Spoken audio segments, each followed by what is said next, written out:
Oh, it's one of the few Maiden videos that looks like it has any kind of budget. It's not great, but it's a video.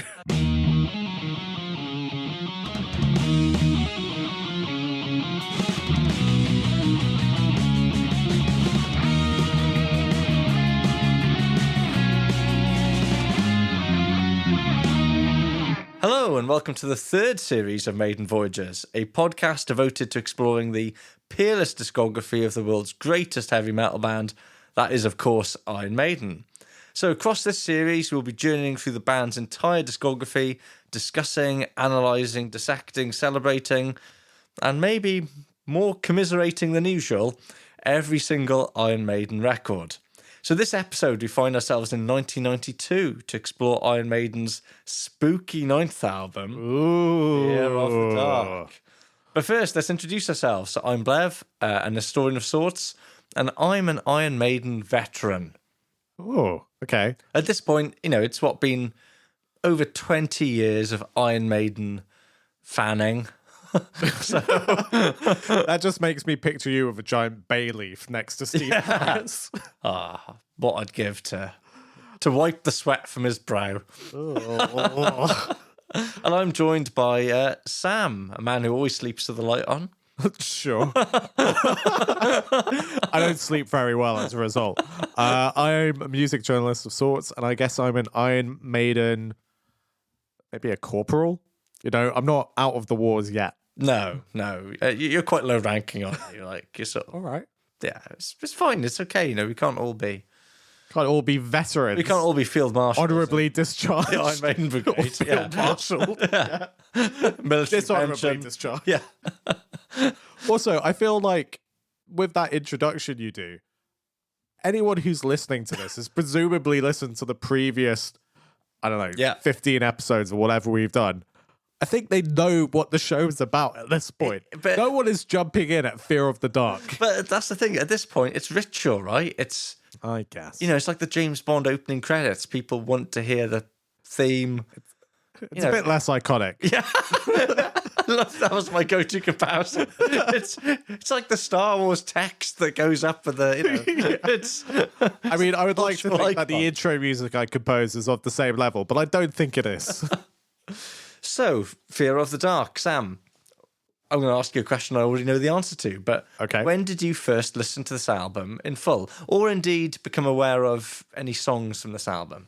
Okay, well, obviously, I have known the song Fear of the Dark since I got Eddie the Great, 20 years ago. Yeah, but you'd have had the Rock in Rio live version. It's true. Yeah, I wasn't that familiar with the studio version. I grew up with the live version.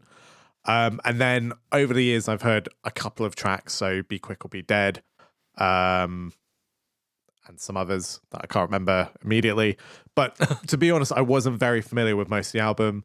I started listening to it in May last year, around the time. I mean, I guess I was trying to get prepared in advance, but I didn't realize how in advance that prep would be. So I am quite familiar with the album now, and I've been listening to it for a solid 8 months. I mean, it's not the only thing I've been listening to for 8 months. I've listened to a lot of other things. But you see, by contrast, this was almost one of the earlier Iron Maiden albums I picked up.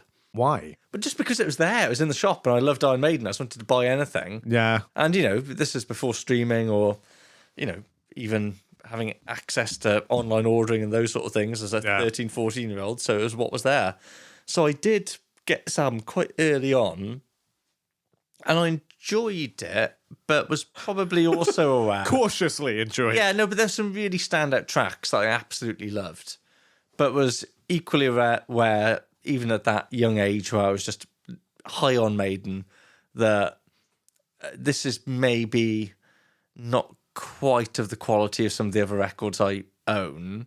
Yeah. And I probably shelved it for a long time. But weirdly, about 2 years ago, pretty sure before we maybe even thought about this podcast 2-3 years ago, I just, for some reason, thought I need to go back to Fear of the Dark. Yeah. And kind of, well, not giving too much away, but I have a really renewed appreciation of it. That's interesting. As an album. Like having kind of shelved it. There's 3 or 4 tracks I thought were brilliant.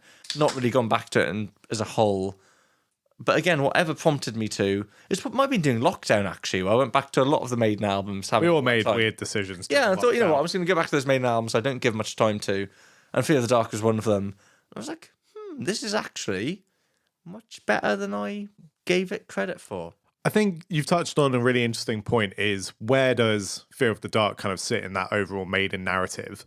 And similar to what you were saying, I remember, being like 15, 16, getting into Iron Maiden, and Fear of the Dark, other than the title track, the album itself just had a bit of a rep of like, oh yeah, you don't want to check that one out. Like anything after Seventh Son, you just probably steer clear of. Yeah, until Brave New World.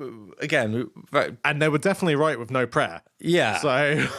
But Fear of the Dark's interesting because it's one of those odd albums where the title track pretty much eclipses the actual album. 100%. When people talk about Fear of the Dark by Iron Maiden, they think of the song rather than the album. Yeah. Which is, again, something of an anomaly in the Maiden back catalogue. Yeah. But yeah. Anyway, obviously, all that to come with the background and everything else. Yep. But it's not Maiden Voyagers without Be Quiz or Be Dead. Yay. Yeah. I missed this.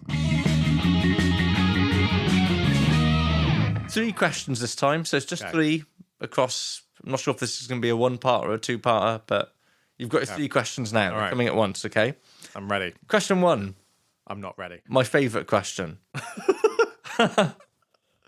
What do Wasting Love by Iron Maiden and Smells Like Teen Spirit by Nirvana have in common?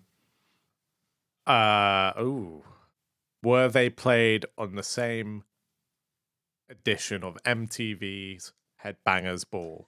Premiered at the same time or something? You're right to think MTV and music videos. Okay. They're both directed by the same director. Is it Spike Jones? No, it's a chap called Samuel Bayer who directed Smells Like Teen Spirit first, and then Maiden got in to direct the music video for Wasting Love. I found this amazing interview of Bruce Dickinson. And if you think about the videos, they both use that sort of chiaroscuro lighting effect. I've not actually seen the Wasting Love. Have you not? I didn't realise there was a Wasting Love video. It's one of the few Maiden videos that looks like it has any kind of budget. Interesting. It's not great, but... And obviously... Well, it's a video. Hasn't had the iconic status of the Smells Like Teen Spirit video. I mean, how many World War II clips does it have? I mean, none. My God. Yeah, I know, right? Then I'm not interested. Yeah, no. Yeah, it's rubbish, obviously. But Samuel Bayer, having done Smells Like Teen Spirit, then, well, presumably doing many others, but went on to do Wasting Love for Iron Maiden. There's an amazing clip by Bruce Dickinson where he's going, yeah, he did the Nirvana video, so we thought we'd give him a try. It's like, mate, he's literally one of the most iconic music videos of the 90s. Time. No, yeah, probably of all time. Yeah. So we thought we'd give him a try because our track record with music videos has been top notch. Yeah. But yeah, so he did it. Question 2. Interesting, if I don't say so myself.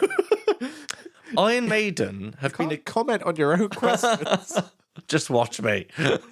Iron Maiden have been accused of borrowing the title Fear of the Dark from another musical artist who Nico McBrain had also played with before he joined Iron Maiden. It's going to be like Argent or something. Not a million miles off, but who was that artist? It's not Argent.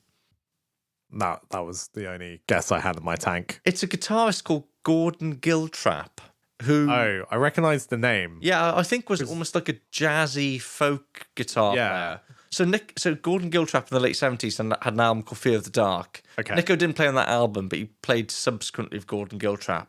What was also interesting is if you look at the Gordon Giltrap Fear of the Dark album, the font he uses is almost identical to the Iron Maiden font. I know we had this thing of the David Bowie film. Feels weird. Yeah, but if you look at Fear of the Dark by Gordon Giltrap, oh, wow. and I see you've got it on your screen now. So for listeners at home, or wherever you may be, the Gordon Giltrap logo is essentially almost just in the Iron Maiden font. And yet it came out in the late 70s. Yeah. I guess this must have been, because, you mentioned it was the David Bowie film that had this typeface. Was it The Man Who Fell to Earth? Yeah, so I guess this must have been a slightly en vogue typeface in the 70s that then Iron Maiden repurposed, and now everyone just thinks it's the Iron Maiden font. Yeah, but it's interesting. There's a few So it's just it might be a weird set of coincidences, obviously. I have to profess I still haven't listened to Fear of the Dark by Gordon Giltrap, but It's not. So if you haven't Googled it already, the album cover is a pair of spectacles on a black background. yeah. And then this really metallic Gordon Giltrap logo. Yeah. I don't know what to expect from this album. Hey, maybe we'll sort of touch upon it if we get the chance at the start of the next episode. The mini maybe. review of Fear of the Dark, Yeah. bonus episode, our review of Fear of the Dark by Gordon Giltrap. The other Fear of the Dark. Okay, in question 3, not gonna lie, I'll be perfectly honest, not one of my better questions, but I felt like I needed at least 3. Yeah. So, Fear of the Dark is the first Iron Maiden album cover designed by Melvin Grant. What other album covers has he designed for the band? He did 2 more. He did Virtual 11, didn't he? He did. And let's see. You have to think later than Maybe 11. Brave New World? No, he did the Final Frontier, apparently. Oh, okay. Yeah, so he's had a fair bit of work from the band, I guess. Fair. Yeah.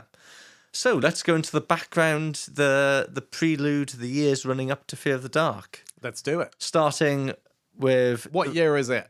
So it's 1990. Okay. Thatcher's still the Prime Minister, just.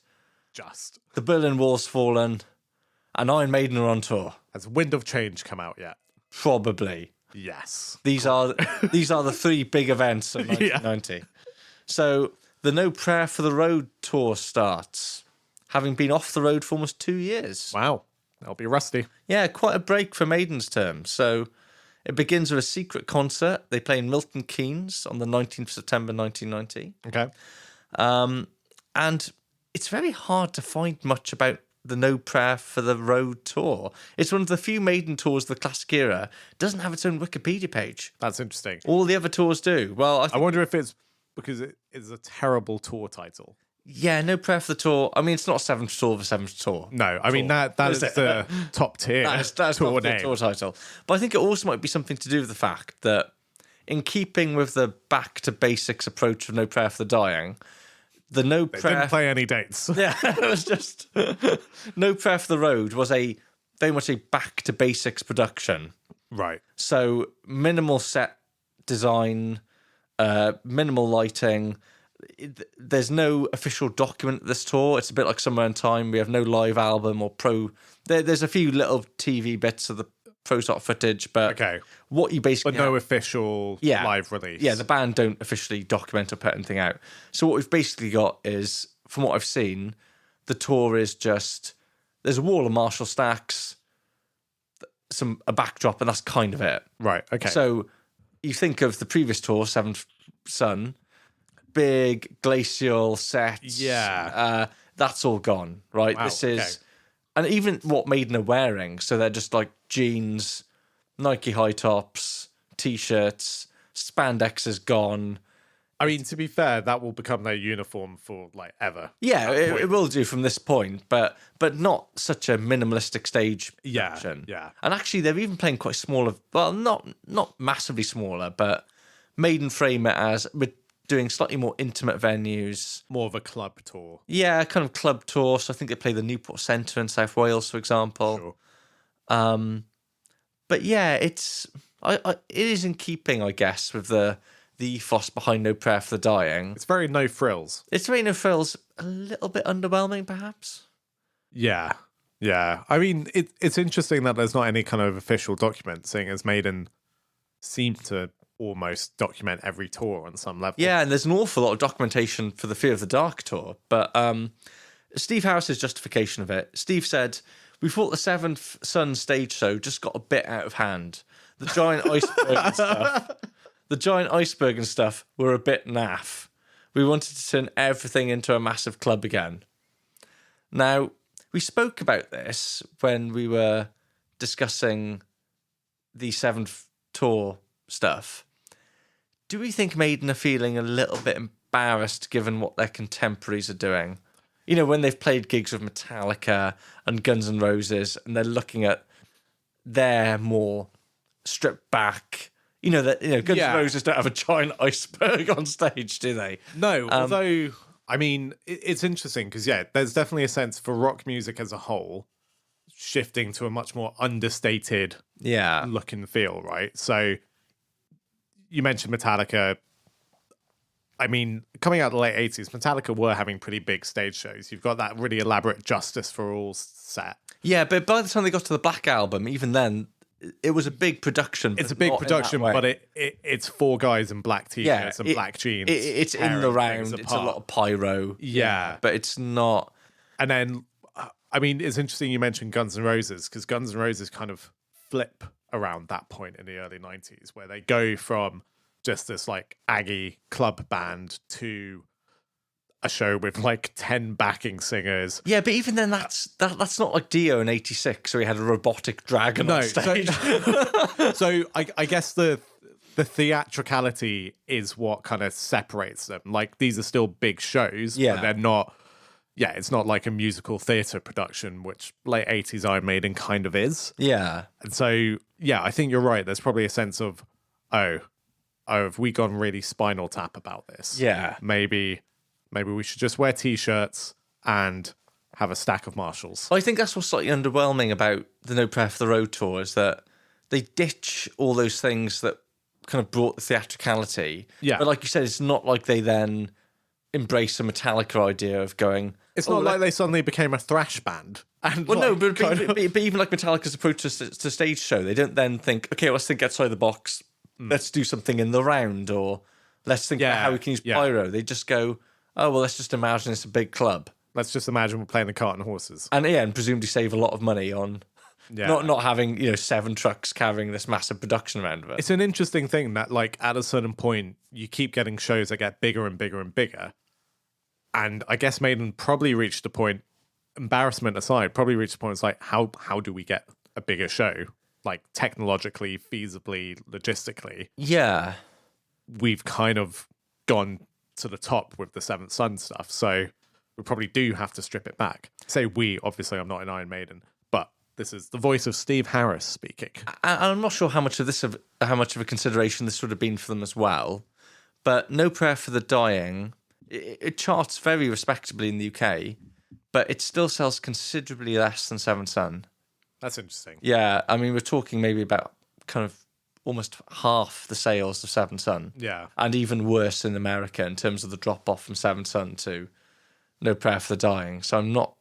that may or may not have been consideration. I mean, I imagine the tour was booked before the album came out, to be fair. So yeah, to be honest, they would have done all the production stuff and locked everything in before release, right? Yeah. So, yeah, it maybe discard that, but, they also... but yeah, it all feels like a little bit of a damp squib. Yeah, and it's not like they play a massive chunk of the album live. I think we get, of the No Prayer for the Dying songs, we get Tail Gunner, we get Bring Your Daughter to the Slaughter, we get Holy Smoke, obviously, and at various points in the tour, I think they play Public Enemy #1. Ooh. The Assassin gets played. God, why? And the title track. Okay. So...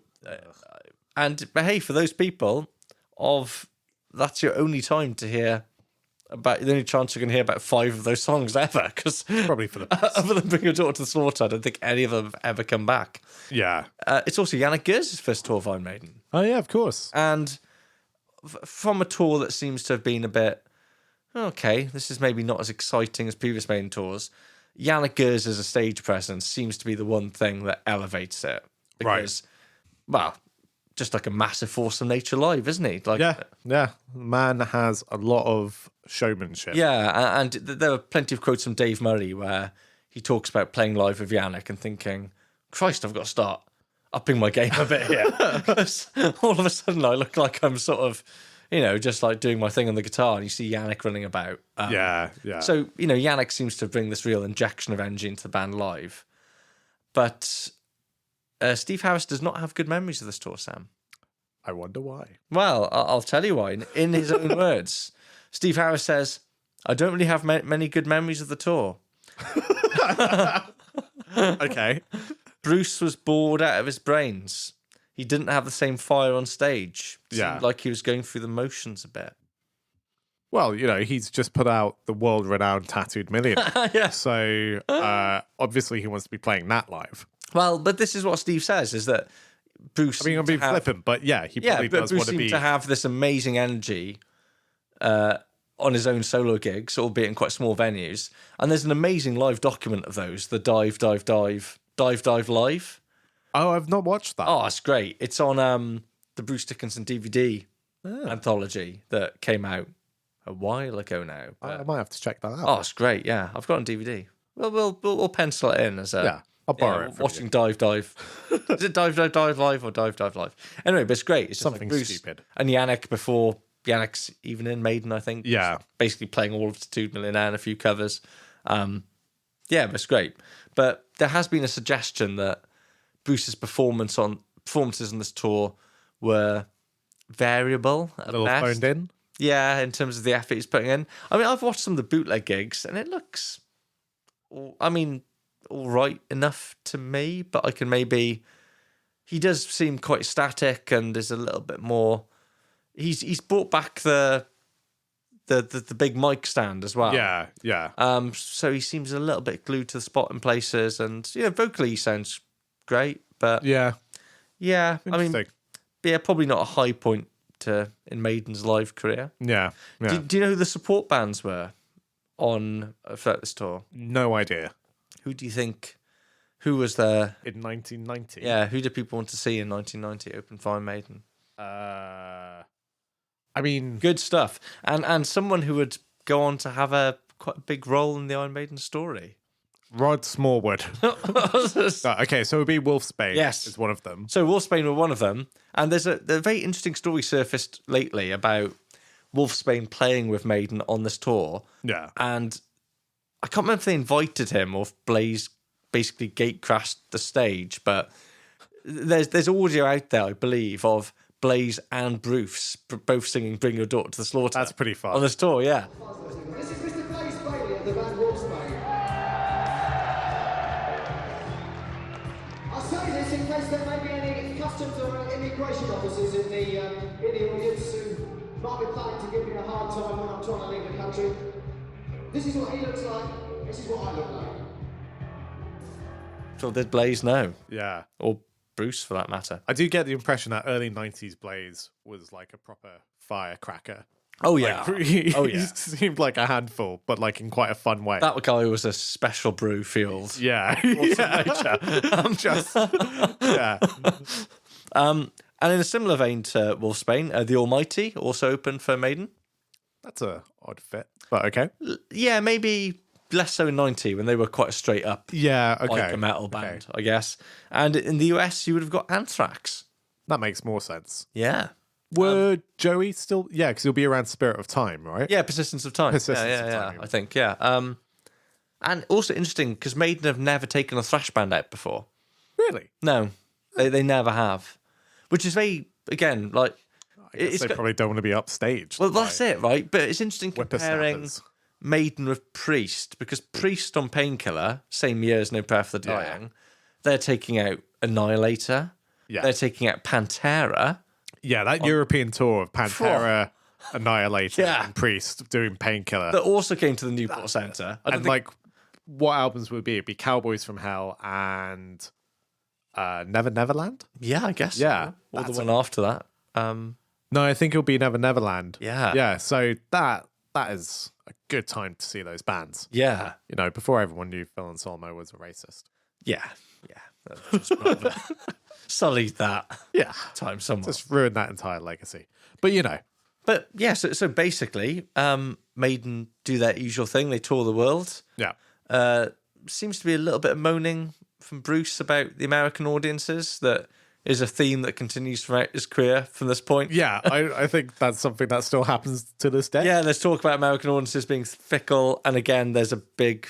Well, Maiden's album sales have been decreasing in the States since somewhere in time at this point, right? Yeah. So No Prayer for the Dying takes a bit of a hit, and I'm not sure good the tours... reason, though. Well, yeah, exactly, right? I mean, the big context to this is No Prayer for the Dying is a real dip in quality. yeah. Like, we went through the rankings in the last episode, but it's not a good album. And very few people in the Maiden camp are prepared to admit it, but it feels like Fear of the Dark as they wrap up this tour, as they do in September 1991. Yeah.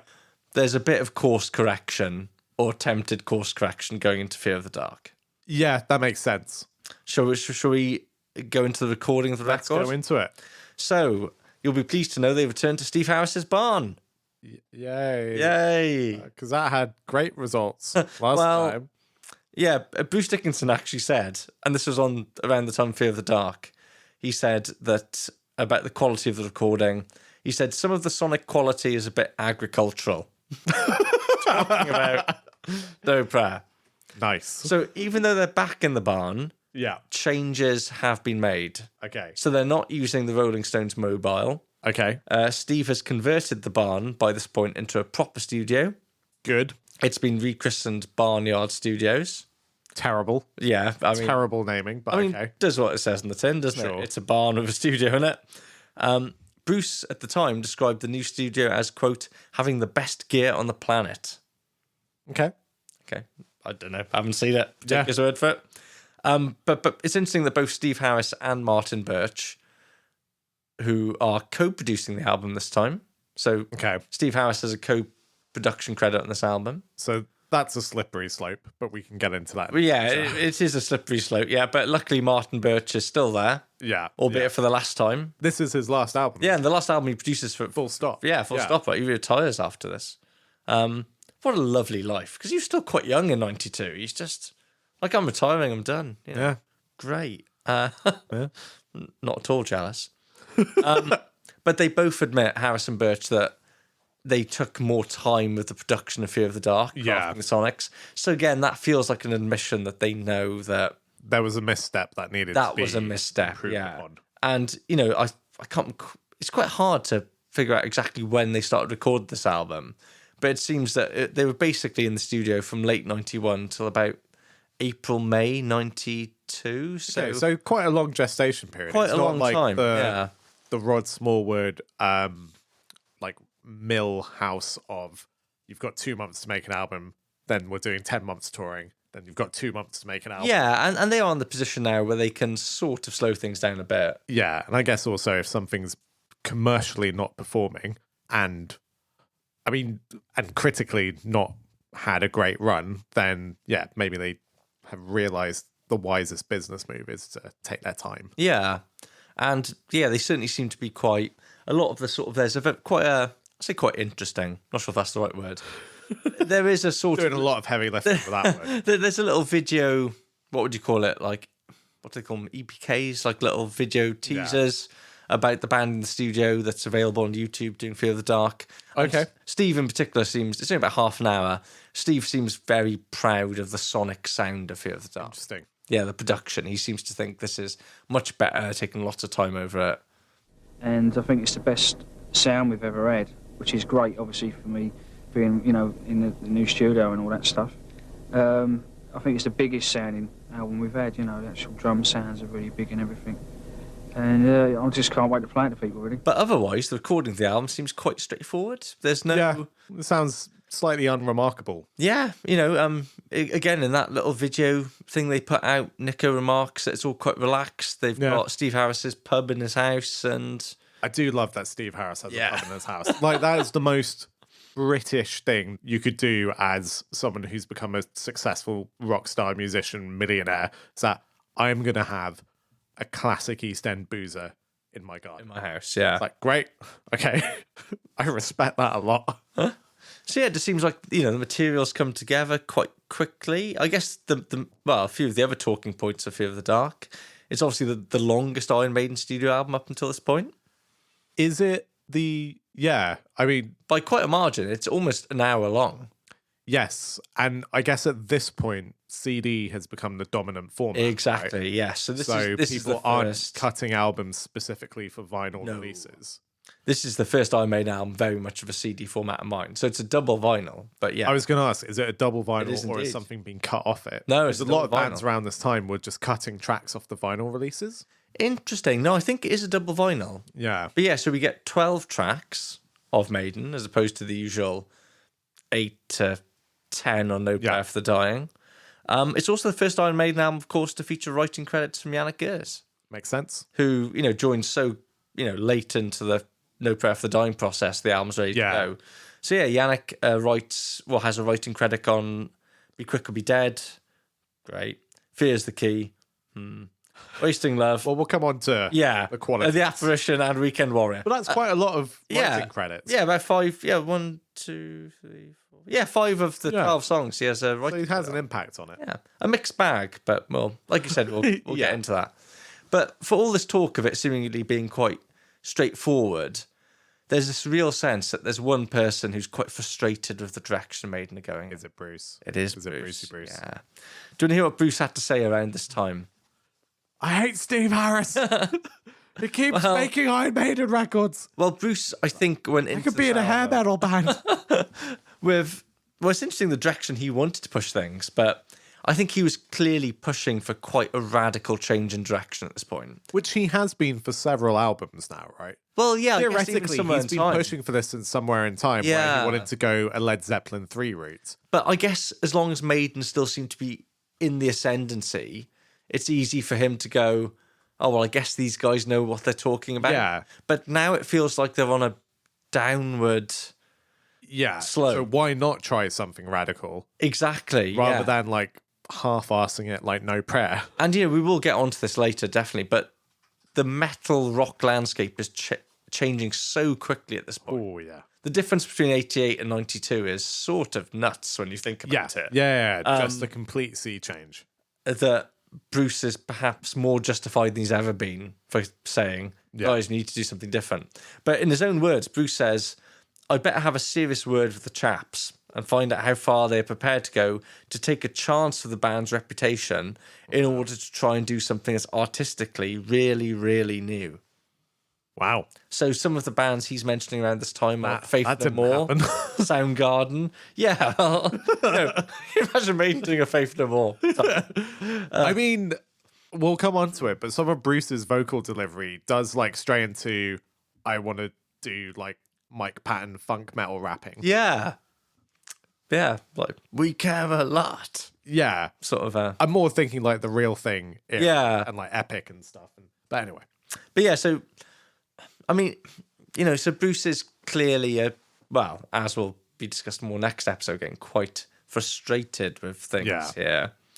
And, as you alluded to, that change doesn't really happen, does it? But there are some changes, right? So there's a change in the lyrical direction.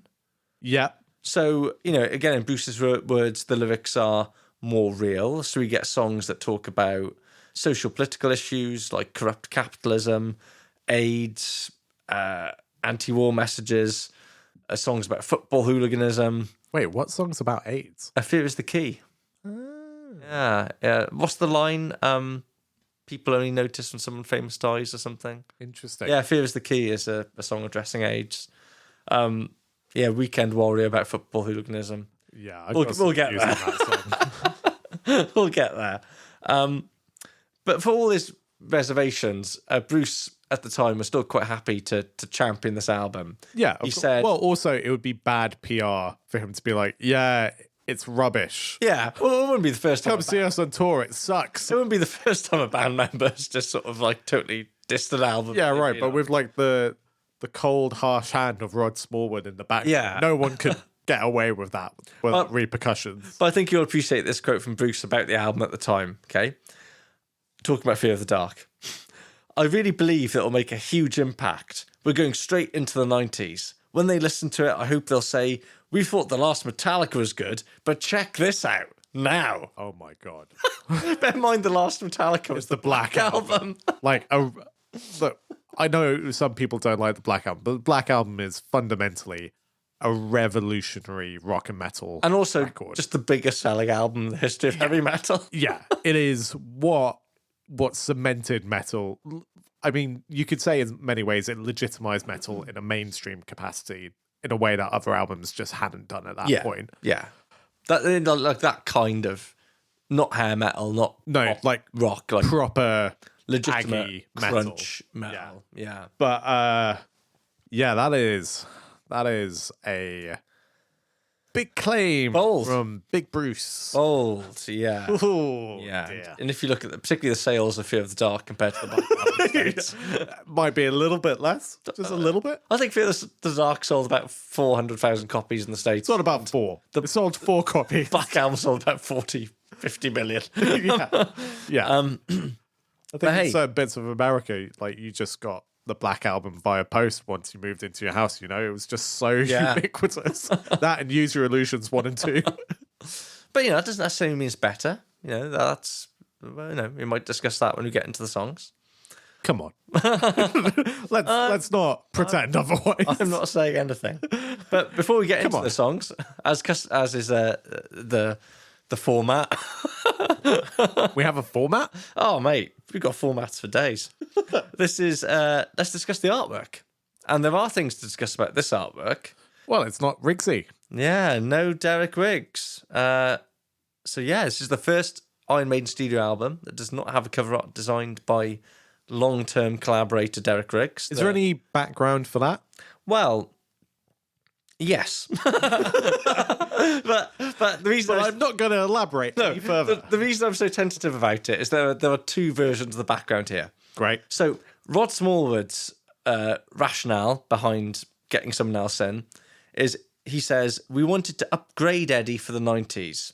We wanted to take him from the sort of comic book horror creature and turn him into something a bit more straightforward so it became even more threatening. Do you feel that worked? No. What you've done is you've turned him from a comic book horror creature into a different comic book horror creature To a comic of a lesser quality. Horror tree. If you wanted to make it Eddie for the 90s, just give him a flannel shirt. Like, come on.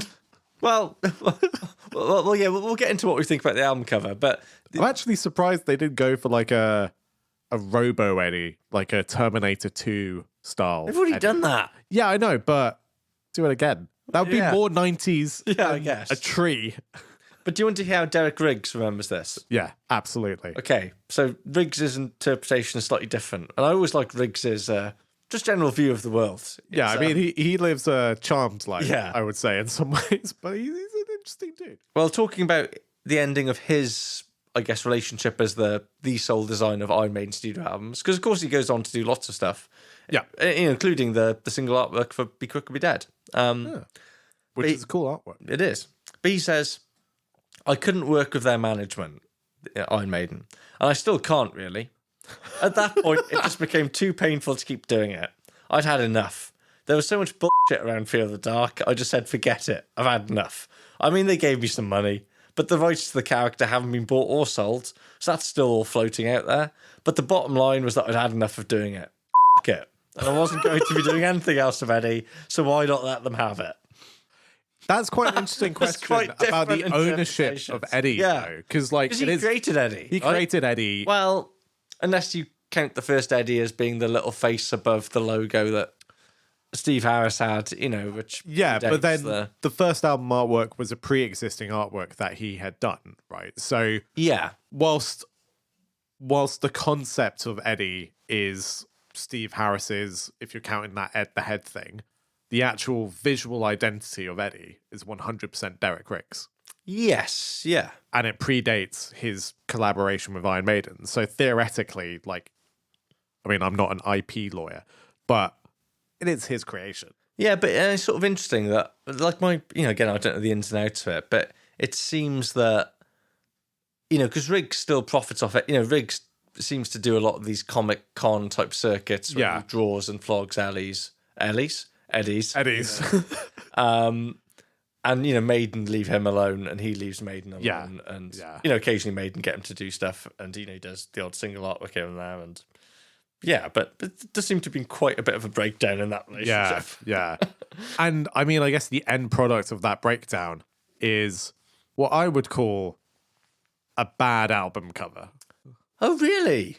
Maybe not bad, So mediocre. I appreciate we have mentioned this, but they eventually, the band, or rather Rod, invites submissions from a number of artists, and they go with a chap called Melvin Grant, who doesn't really have much history doing album covers, but has done a lot of sort of fantasy artwork for literature, book covers and things. Cards on the table. I think it's all right. It's not an iconic Maiden cover. I think It's if your okay. brief is to try and bring Eddie into the 90s and to like take him from being this comic book horror figure, what you don't do is a painting of a tree with arms and legs and a face sticking out of it. Yeah. Like, this looks more like a Skyclad album cover Yeah. than it does an Iron Maiden one. Like, it's like technically very well done, obviously a very talented artist, but just the concept of it, it's just really pants. Yeah, and I do miss the sort of little hidden details and references Yeah. you can see of a Riggs cover. But I think, isn't this the bind that Maiden find themselves in the 90s? Is wanting to update and refresh and embrace the new decade, but also desperately unable to move being forward. afraid Yeah. of alienating people by being too different. So what you have are these kind of Fear of the dark, compromise- more like fear of change. change. Well, yeah, but it's a kind of compromise, isn't it? Because no one's going to look at that album cover and go, wow, this is so different. You Yeah. might go, okay, this is a little bit darker. I mean, it's quite literally, it's a less bright. But you know. compare it to so many iconic Iron Maiden artworks before it, and this is very underwhelming. It might not be bad, but it is flat. Yeah. It is, to be fair, a hell of a lot better than No Prayer for the Dying. It is, actually, yeah. But then anything is. Yeah, sadly, as we said, when we discussed that album, Riggs's final, well, what he didn't at the time was his last hurrah. for No me. bueno. It's not a good album cover, no. It's fine. It's good. It's Yeah. well, yes, yeah. It kind of encapsulates the vibe of the record, I guess. Does it? Well, A mixed bag? It's Yeah, I nice. guess. I don't know how else do you visually represent a Fear of the Dark Eddie. Just someone with like a torch, Eddie hiding under a bedsheet with a torch, kind of cowering. I mean, you could have quite a lot of fun with an idea a bit like that. Like, I know you're being flippant, but what we have here is like a mutant Ent from Lord of the Rings. Yeah. I'm looking at it now. It's the spindly legs coming out of the tree that really just Yeah. crack me up. Yeah. It's just like you could have just kept the arms and the face. Yeah, You it didn't even have his doesn't need- legs coming out. Doesn't need legs, no, it doesn't. But yeah, I mean, it does the job, I guess. And It covers it. yeah, it's literally a cover. The record is covered. So that's the preamble, the teaser, the taster, the warm up, the build up. How many more synonyms? It's synonyms? Synonyms. Yeah, that is the context for the album. So I guess next time. That's the word I was looking for. Yes. Context. We had all the other words, but not context. But next time we will dive into the album proper. Yeah, the music. Cool. A whole 12 tracks. Well, that's a lot of tracks. Yeah, it's a big one. Okay, well, that's bye from me. And it's bye from him. Wait, what?